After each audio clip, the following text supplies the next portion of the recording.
For those also at the same time who are coming in to check back in as always, thank you for always stopping by the show as well too. For those who have never been or been part of the Haps app before, first and foremost, download the app. That way you know exactly when I go live every single time. That way you don't have to try to find your favorite outlet. You can always just go to Haps to find it. Also, what Haps is a great platform that allows journalists like myself to be able to create easy broadcasts as well to post in all places that you can find great basketball content. Also, once you download the Haps app as well too, you'll be able to subscribe and download and also subscribe to my content. It'll even get 100 coins to join, which you can use to support my work. Also, at the same time, if you're in the chat, by all means, stop by and say hi. And we'll definitely put your comments on screen as you see my main man, Peter, from the Haps team, waving from the city of Seattle. All right, everybody, let's get started the game tonight. The Hornets came in as the tied for seventh in the Eastern Conference, but it was not the easiest night. Charlotte was without Terry Rozier for his second consecutive game, and PJ Washington was out as well too. Rozier had an injury with his ankle, and PJ had a sprained foot. The Hornets were shorthanded against the best team in the Eastern Conference, who was at full strength. Charlotte already didn't have enough size in the post tonight, and it kind of showed. It was not exactly the prettiest game, and Charlotte fought as much as they could, but the Sixers were just way bigger tonight. 118-111 was the final at Spectrum Center tonight. The Sixers go ahead and get their 16th win of the season, and Charlotte falls to now 10-12 on the season. So before we get into it as well, too, like I said, like, share, tag, comment. Also, share with your friends. If you're also on Facebook and have not subscribed to Haps, go ahead and download the Haps app. That way you can see who's commenting as well, too. So let's break into the game tonight. Well, the first part of the good news is that Charlotte started the game up 4-0. That was the last time Charlotte led the entire game. That's the only time they led in this entire game. And really, it was just, I'll say it like this. The Hornets were shorthanded. And you can tell because the Sixers came out in the first quarter, and after Charlotte got the quick lead, it was pretty much going to be a long night for Charlotte the rest of the way. There was nothing Charlotte could really do into that interior of Joel Embiid. Embiid got off to a huge and quick hot start, and once he got off to his start, there was nothing Charlotte could do. Undersized wasn't the word of the night for Charlotte. It really was more of a dominating performance for what we saw inside for the Sixers. We already knew Charlotte was shorthanded on the size part. Cody Zeller did. Cody Zeller even said before the game, Embiid's just a hard guy to guard. And to be honest, he is a hard guy to guard. Arguably, when you talk about the MVP of the league right now, he is the league's MVP. As I said, after Charlotte got off to the quick 4-0 start, Charlotte did not have to lead the rest of the game after that. After the Sixers took the lead at 4-4, there was nothing else Charlotte could do. And really, it was really a combination of Tobias Harris and Ben Simmons getting to the lane, Embiid starting from the outside, knocking down a three-point, his first basket of the game. And then really it was the Sixers getting in the paint and doing what the Sixers do best, is just basically play bully ball. And for a team like Charlotte, who's completely undersized, the only way Charlotte was going to fight in this game and stay in this game was the fact that they had to run. That's the only thing Charlotte could have did this entire game to even be considered winning this game tonight, was running. If they didn't run, they weren't going to win this game. And when you have, like I said, Cody Zeller can only do so much. Like I said, Miles Bridges, who came off the bench all season, been one of Charlotte's biggest bench players all year. He was, he had to go in the starting lineup. So Charlotte really was shorthanded tonight. Jalen McDaniels and Vernon Carey are nowhere to be found because guess what? It was, they're down in Orlando. It would not have made it back in time to clear protocol because they're getting ready for the G League season down there. And Nick Richards, once again, isn't really ready to play big time minutes. And this is the wrong game you want Nick Richards involved in, especially with Joel Embiid just having his way with the Hornets in the first quarter. So the Sixers got his huge lead, and they just built on it. First quarter, it was into the first quarter, Charlotte was down 30-13. This was the Hornets' worst scoring first quarter of the entire season. And even asking Coach Borrego about the shot selection in the first quarter, he said he wasn't too displeased with the first half. He really wasn't. And when you have shooting the way they shot in that first quarter, the only way I said running was the only option. The Sixers had 12 points in the paint, and the Hornets only had 13 points. Embiid was just dominant in the first quarter. He had 13 points by himself. He matched the whole total of the Hornets in the first quarter. It was also inside, outside. He grabbed 6 rebounds. If you look at the number breakdown, Embiid had just as many points as the entire Hornets team in the first quarter, and he had just as many rebounds. Embiid had 13 points and 6 rebounds. The Hornets had 13 points and 6 rebounds as an entire team. Charlotte shot 1 for 11 in the first quarter. LaMelo Ball was the only guy to knock down a three-pointer. And every Hornet was pretty much broken down. Devontae Graham got off to a slow start. And the Sixers just used their size. Ben Simmons really got in everywhere he wanted to in the paint. Tobias Harris was getting himself going early. And the Hornets really were just not much you really can do in that quarter. And when you get into the second quarter, it was more of the same. The Sixers started spreading that lead.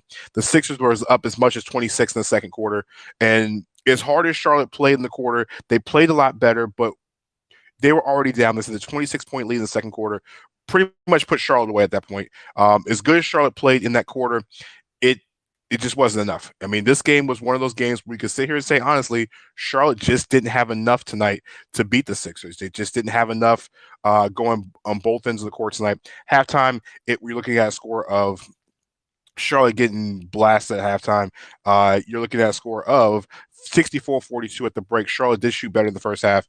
In the second quarter, Miles had 11 in the quarter. He started getting going in the second quarter. He did have a team high 7. Him and Gordon Hayward both had 7 in the quarter. Hayward had 9 in the first half. Bridges had 11. On the Sixers side, Embiid had 20. He had 20 points, 8 rebounds in the first half. Danny Green was off to the races. He had 10 in the first half. And really, it was one of those games where, the Sixers are just bigger. And when the Sixers are bigger, they're able to bully. And on top of that, what made Charlotte so effective in that first game was being able to get open shots and make things easier for themselves. They were 40 for 90 in the last 2 games behind the 3-point line, and they were 3 for 17 in the first half. The Sixers, on the other hand, was 6 of 15 and shot almost 56% from the floor. They were doing it from the line, they were doing it from the floor, and at halftime, no Sixer starter was below a positive 23 in the first half. It was a dragging by the Sixers in the first half. But we get to the third quarter and give the Hornets resiliency another shot, because here's what Charlotte has done, and they've been very successful at it all year, is when they get to that third quarter, they start fighting. They start chipping at that lead. They outscored the Sixers 22-12 in the first 7 minutes of the quarter. They got the lead within 12. Once they got to 12, they got the lead down to 7. Well, when the league got down to 7, the Hornets went cold. It is one of those things where it's overwhelming to watch. And at one point, James Borrego started getting irritated with the fouls. It was some more of the Sixers doing what they wanted to do, and Charlotte wasn't getting foul calls. Even James Borrego got a technical. You saw him finally show some emotion on the sideline and got a technical. You would think the technical would spark this team, but no matter the depth of this team, the Sixers just way deeper and they're way bigger than the Hornets. Mike Patton in the chat says, when you're missing all your weapons, and everybody needs to be at the best. Even tonight, with Charlotte not having everybody, even Coach Borrego told us in pregame tonight that it really was trying to be able to use different combinations to make things better. You saw Caleb and Cody Martin playing a little bit of the 4 tonight. They were going to go small regardless. Bismack Biyombo plays in many minutes as he can. And Sixers, like I said, got the lead up. As you got into the fourth quarter, the Sixers start pulling the game away. Charlotte got close. LaMelo Ball had a huge steal at the end of the game and got the lead down to 5. Sixers, Devontae had a chance to miss a free throw, got a free throw violation. Sixers closes out 118-111 was the score tonight. In Charlotte, Hornets winning streak is over at 3 consecutive games. They get ready for Friday night for the Utah Jazz. So as we break this game down tonight, it's hard to evaluate. And even leaving what Coach Borrego saying in postgame tonight, it's one of those games that is hard to evaluate, because when you look at the last 2 times the Charlotte and Philadelphia played, because it's now the 3rd game of the season, when you watch this and you watch what they did the other 2 games, it's kind of a little bit more difficult to gauge where the differences are with this team compared to the other 2 matchups. Because you don't have PJ Washington, who in the first game did a lot of guarding of Ben Simmons, it makes the matchups different. Terry Rozier, who's your best catch and shoot guy, is not in the game. LaMelo Ball has to do a little bit more scoring tonight, and he did. I think he has best shooting game of the season. He was 8 of 16 tonight for the floor. The only problem was the turnovers tonight. He had 6 of them. It's hard to evaluate the turnovers because of the fact the Sixers are so long. Embiid and Simmons were just getting in passing lanes, and Melo had some mistakes tonight. That's just part of the game. But the offensive part of the game for him was really, really proficient tonight. Like I said, the 22 points were the team high for Charlotte tonight, and you got to say this: he's maturing before our eyes. But there are games like this. Gordon Hayward had 22 points for Charlotte to go along with 9 assists and 6 rebounds. He shot 9-19 from the floor, a little bit more aggressive than he has been the last couple games. Devontae had 18 points tonight, but most of his stuff came from the foul line. He was 8 of 10. Really just struggled from the 3-point line tonight. He was 2 for 11. Charlotte really struggled as a team. Like I said, this is like LaMelo had the best offensive game he had this season. Malik Monk came off the bench, had 13 points in 27 minutes. Like I said, Caleb Martin had 9 points. Biz had a couple. Had one little layup in the second half. Like I said, Miles had 16 tonight for the Hornets. So in other news tonight, like I said, the Hornets did the best they could tonight. They got as close as they could, got it down to 5 with 7 seconds left, but really just not enough time in the game. This is the game where Charlotte didn't shoot under 500, 50% from the floor, and this is their 5th game. They've done that this season, first time they've done it, and they've lost all 5 games. When they get outshot by their opponent, they're 3-10 this season, and really, this game wasn't pretty either way. The Sixers are one of the best defensive teams in the NBA, and don't mind the 111 points. Philadelphia did it in the first quarter. Del Curry always says, if you watch the local broadcast for them all season, is keep the team opposing 30 points in a quarter. If the Hornets get up 30 points in a quarter, it's going to be a long night. And tonight, the Sixers got 30 or more points in 3 of the 4 quarters, didn't hit in the fourth quarter. So let's talk about the chat tonight, and let's see, what we have in the chat room tonight. Facebook user says this is the most exciting Hornets team that we've seen in a while. That's completely correct. It's fun. This is a fun team to watch. LaMelo Ball does make this team an interesting team to watch. He gets up and down the court. Everything you see that everything that LaMelo Ball does, it's all about looking like Jason Kidd. He's the closest thing to Jason Kidd. He's not Magic Johnson. He's not LeBron James. He is more of the all-star type. Also, other than the chat. So, does the guy who hosts the show read the chat? Obviously, in the one to have a television show. Here's the one thing. I could understand that you can't read everything you see in the chat. Also, at the same time, I understand that you have stuff to say, Mike. But one problem is One problem is this, and 2 things is this. The problem is I don't read crazy things on air. And number 2, you couldn't do my job even if you got paid to do it. Okay, just let you know. I do host television. Look me up on Google, by the way. All right, back to what the actual game and what we saw tonight is. As you evaluate this game and as you evaluate some of the things that we watched, like I said, this is a team that's shorthanded. The Sixers are size oriented, and the one thing Charlotte needed to do tonight was run. We saw moments where the Hornets ran. I mean, we saw Miles Bridges with the actual probably top 10 sports center play with the windmill dunk. Charlotte needed to get out in transition because the Sixers are so big and so long. They had to get out and make the Sixers run. You had to figure out when Dwight Howard was on the court, you had to make your running. You had to run. You had to keep Embiid. You had to keep Howard away from the rim because when you get in the half court and you don't have size, that's where the Sixers will bully you. It's just that when Charlotte didn't run enough in this game. On top of that, Devontae Graham didn't have his best shooting game of the season. I mean, one thing you have to say is when you watch Devontae, it's up and down. He's a shooter. There's nights where the shot goes in, and there's nights also the shot doesn't go out. I don't know. I find it to be confusing tonight, but Charlotte is an up and down team. And when you have up and down moments and the depth isn't there, you wonder about what would you do to try to fix the situation. I mean, if PJ was playing tonight or if Terry was playing, would have changed very much. It wouldn't have changed the half court problem Charlotte had. We all know all season, if you've watched the Hornets or you've been observing the Hornets in any stretch of the imagination, it is all about how can you maintain size. Teams like the Sixers are going to pound you. And that's why the Sixers have won, I think, this now the 18th straight game. The Sixers have beaten Charlotte in straight in a row. They haven't won a game at all. and they haven't found ways to get past Philadelphia. Embiid was doing what he needed to.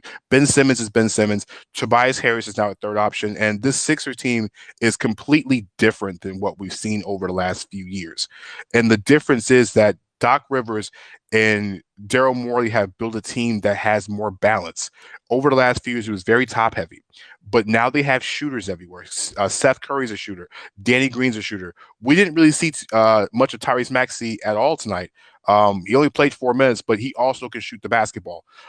Shake Milton comes off the bench and changes the game in multiple ways. So the Sixers have a team that under Doc Rivers is much more of a balanced team. It's much different. And Embiid is spending more time in the post, like we saw tonight. There was nothing he can do. Nobody. Miles Bridges said it. When he gets going, you're not going to stop him. You're not going to. The only person that can stop Joel Embiid in the NBA is Joel Embiid and foul trouble. Those are the only things that stop Joel Embiid in this league. Ben Simmons has learned to, when he gets that rebound, he moves. He's 6'10", but he gets down the court. There's about maybe 2 or 3 possessions in the game where he got the rebound and literally outran everybody down the court for an easy layup. So the Sixers are running, they're transitioning. Charlotte had 19 turnovers tonight. In any game you have 19 turnovers and you're not knocking down three-pointers, you're not going to win.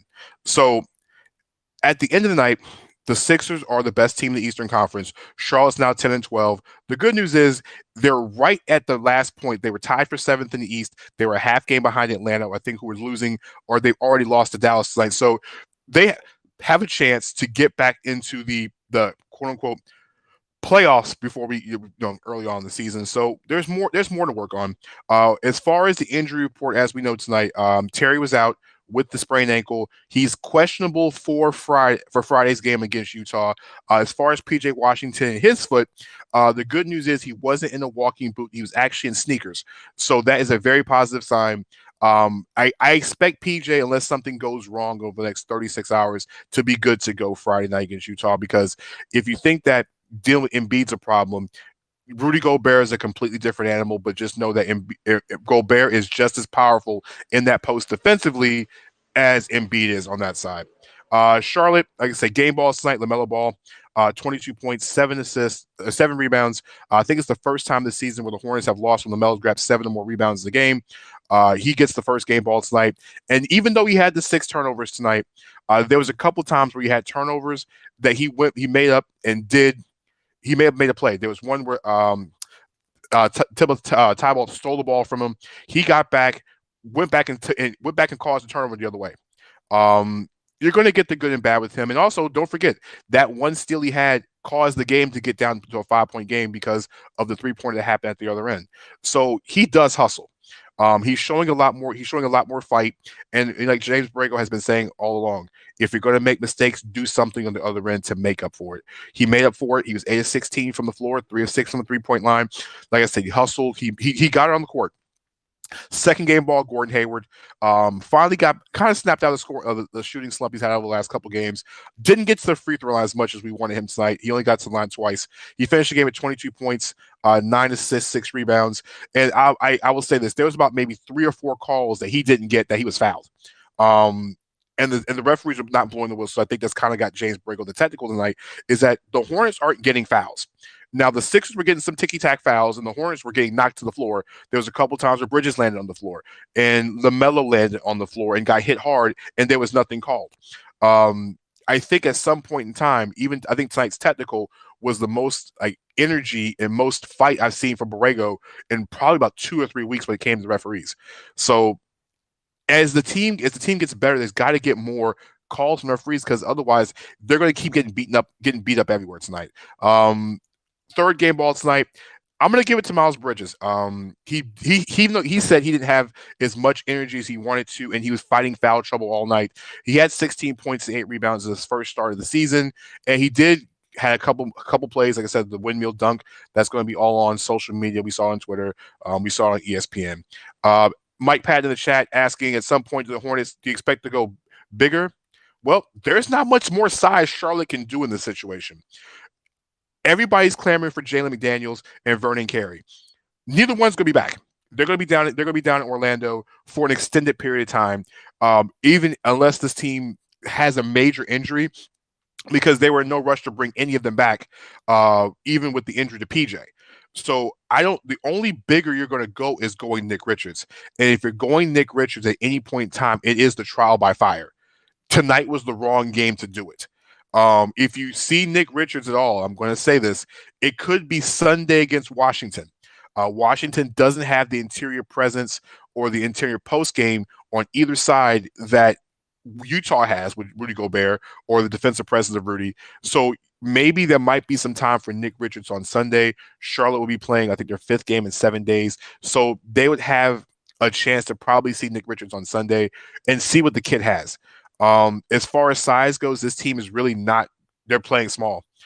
When I heard Borrego tonight said they were going to use Cody and Caleb Martin at the four tonight, they're playing not just small ball, they're playing, as Rick Bonnell called it, micro ball. It's micro ball. I mean, it was really, I don't want to say it was hard to watch having four guards on the court and Miles Bridges be the center tonight. It was, even though it's quicker, but just watching Embiid and watching Simmons, watching Dwight Howard playing tap to themselves, like this is outside, outside the street courts, it's just hard to watch because it's not like those guys are trying. It's just the fact of Caleb Martin's 6'5", and Dwight Howard's 7 foot, 6'11", 6'10", whatever you want to call him. Embiid's over 7 foot. It's just Ben Simmons is 6'10". They were just doing what they wanted to tonight. Mike also says that I'm all for the trial by fire, but Charlotte is competitive. Trial by fire happens when you are not 10-12 and you're more like 5-17. That's when you do trial by fire, or maybe somebody else goes down. Silly W in the chat says he loves the hustle. I'm assuming that's about LaMelo Ball. Tonight his hustle was a lot better. Like I said, the good thing is he's starting to realize when you make mistakes, I've got to make it up on the other end. Some of the passes tonight were a little bit off center. There was one he threw to Biz on the alley oop, and you don't ever throw the alley oop to Bismack Biyombo. You just never do that. There was one where he tried to hit Miles. It was a little bit off. There's a couple of passes that he could have made a better pass and a better decision, but with LaMelo, it's you take the good and you take the bad, because every time he has a bad pass, he always has a pass that only he could make. So you take those moments, and he's going to grow. The good thing with Terry being back in the lineup probably on Friday is that LaMelo doesn't have to play 39 minutes like he did tonight. But you can see the confidence of the kid going, and he's growing, and you see him talking to referees. But you see a much more aggressive LaMelo on the offensive end because he's getting to the free throw line, he's getting to the rim. So it's just a kid that's growing up before our eyes. Give Cody Zeller a lot of credit tonight. He was in foul trouble, but he did bang with Embiid tonight. He did get 5 offensive rebounds. He had half the team's offensive boards tonight. He also had 8 rebounds as well. So let's preview the Utah Jazz on Friday night. The Jazz are one of the hottest teams, if not the hottest team in the NBA. And now Donovan Mitchell's back in the lineup. The Jazz do it with so many different players, and everybody talks about how good Donovan Mitchell's been, and he's really a dark horse MVP candidate. He doesn't get all the press of anybody else, but he's been one of the best players in the league this year. But it's much of a team effort. Mike Conley's playing very well. Bojan Bogdanovic, Joe Ingles. We mentioned Rudy Gobert earlier. Jordan Clarkson is arguably the 6th man of the year, averaging almost 18 points a game. The Jazz do it with so many different players in so many different ways. Quinn Snyder's going to come to town with a couple days off, and he's going to be able to game plan a very good defensive effort. And if you are the Sixers, if you're the Hornets, you want to be able to get to the rim, but you also know that, and you got to tell LaMelo this going into the game on Friday night, is that a lot of the alley-oops you can't use because Gobert is so long, and he's much more athletic than Embiid is, but he's so long and he terrorizes everywhere. The one thing that Charlotte does have in their favor is that Gordon Hayward's playing against his former team. Mike Patton in the comments saying this is correct. He is a free agent year for Conley. That's probably the reason why he's hooping at his Memphis level. Now, he's not exactly defensive Terry he was, but his numbers are very similar to it was before he got the injury in Memphis. The key to the game on Friday, with or without PJ and Terry, is the fact of Charlotte's going to have to be able, and this to me is not on LaMelo Ball, this is on Gordon Hayward. Hayward's going to have to control the ball more, and he's going to have to be able to get in that right around that restricted, right around the paint area, right on the free throw line. Because if he can get to the free throw line, no matter who's guarding him, whether it be Royce O'Neal, whether it be Ingles, whether it be Bogdanovic, and if you can get Gobert to come out, you're going to have to be able to put position shooters on either side, either wing. So that means that's either going to be Miles Bridges on one side and either Devontae, or even if they bring in Malik Monk, you're going to have to put shooters at the corner and let Hayward make plays. This has to be the Gordon Hayward playmaking game. We saw it tonight. He can play make. I mean, he had 9 assists tonight, so he can get the ball to other people. He's averaging over 5 assists a game this season. I know LaMelo is a primary ball handler, but the one thing I said about Hayward is arguably one of the best mid-range shooters in the entire NBA. And so when you have a mid-range game like his, it's either you're going to have to let him hit those mid-range shots all night, and the Jazz don't want to do that, or you're going to be able to have to collapse the paint and make sure that he has his teammates beat him. Devontae Graham can't shoot like this on Friday night. There's no way. Because we don't know what we're getting for Terry. We don't know what we're going to get from PJ if either one's available. Going 4-15 and 2 of 11 from the three-point line, you just cannot do that back-to-back games. As a shooter, it happens. You have those nights. You just can't do it back-to-back nights. The other X factor is if Miles is coming off the bench, Miles is going to have to bring that energy. That was one thing missing from the second unit. And also, the other part of missing the second unit is that Charlotte's going to need to find something out of either Caleb Martin or Cody Martin. One of the Martins is going to have to play well, and I'm talking about not just offensively, but one of them is going to have to take some of the pressure off whoever has to guard Donovan Mitchell. No offense to Devontae Graham, because Devontae does the best he can, and there's no offense to LaMelo Ball because he's still learning how to play individual defense. But if Rozier can't go, there's no way I want either one of those two guarding Donovan Mitchell most of the night. It's either he's going to get him in foul trouble or Mitchell has a chance to go for 35 on Friday night. It's one of the two. If Rozier is back in the lineup, I want Terry Rozier because he's the best on-ball defender on Donovan Mitchell as much as he can. Like I said, no offense to LaMelo, no offense to DG, but if it's a game where Mitchell controls this game, and it's those two guys, it's going to be a long night. So I expect to see a lot of Cody Martin a little bit more than normal because I can't let Malik Monk guard Donovan Mitchell either. Mitchell will just beat you in so many different ways. Sorry, everybody. We're going to check out tonight. Follow me on Twitter at DannyDANY3 Thompson on Twitter. Also, check me out on aroundtheassociation.com on the YouTube page, as well as the 3pointconversion.com and the 3point conversion.com's YouTube page. We'll be posting the videos tonight from Coach Borrego and Miles Bridges talking about the games tonight, and we will have coverage from Coach Borrego tomorrow in shoot around and getting ready for Friday night's game against the Utah Jazz. Once again, like I said, subscribe. You'll see everything in the corner. That way you know exactly when I go live. And just remember, for those who don't watch NBA. I do watch hockey. I can talk hockey just as good as anybody else, but just not on this show tonight. Like I said, follow me on Twitter. And like I said, I appreciate everybody stopping in tonight. And like Mike Patton says, Malik Monk on Donovan Mitchell will be cruel and unusual punishment. Listen, I can't not get me to disagree on that one. I'm not disagreeing on that one. So, all right, guys, we'll check you guys out. Like I said, everybody have a great night. Stay safe. Like I said, COVID's out there, so try to mask up. And that way we can get back to watching games at the actual arena instead of actually watching games instead of our living room. So, everybody stay safe. See you guys Friday night. Also, tomorrow night, Beyond the Buzzer, 9 p.m. on Facebook Live, Zingo Television, Channel 198, which is I-95 Sports, as well as on YouTube as well, too. Myself and Kyle Nash will get you guys ready for the Super Bowl.